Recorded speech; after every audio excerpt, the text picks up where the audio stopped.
Il recupero conservativo dei beni monumentali e archeologici si adegua all'evoluzione delle forme di comunicazione e adesso viaggia anche sui social network. Sono infatti già più di 1000 le persone che hanno aderito alla pagina Facebook creata dal pittore agrigentino Franco Fasulo per salvare la porta medievale dei Saccaioli, un'opera risalente al IX secolo ubicata sotto la via Empedocle ad Agrigento che adesso rischia di crollare. Una delle poche porte chiaramente ancora visibili tra quelle che facevano parte della cinta muraria medievale che racchiudeva il centro storico di Agrigento, all'interno della quale nel corso del XVI secolo è stata collocata un'edicola sacra, dedicata prima alla Madonna del Porto Salvo e successivamente a Santa Lucia. Nei giorni scorsi l'area della via Empedocle, dove si trova la storica porta, ha subito un lieve smottamento che ha richiesto l'immediato intervento della Polizia Municipale e della Protezione Civile del Comune per constatarne il reale danno. E per salvare una preziosa testimonianza della storia agrigentina che adesso rischia di scomparire,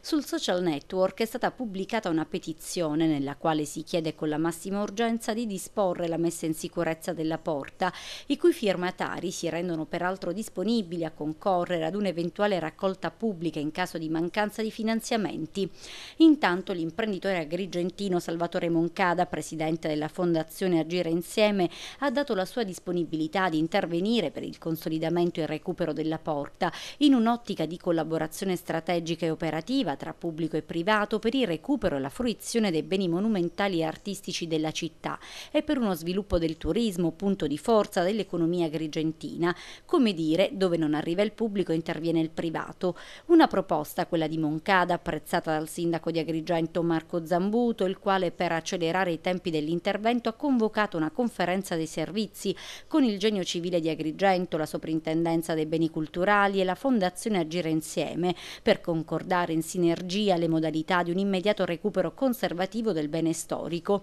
Un appello, quello lanciato dall'artista Fasulo, accolto anche dal sindaco di Porto Empedocle Calogero Firetto, il quale propone la costituzione di un comitato di cittadini che punti al recupero non solo della Porta dei Saccaioli, ma anche di ciò che rimane delle altre antiche porte, ossia Porta dei Pastai e Porta di Mare.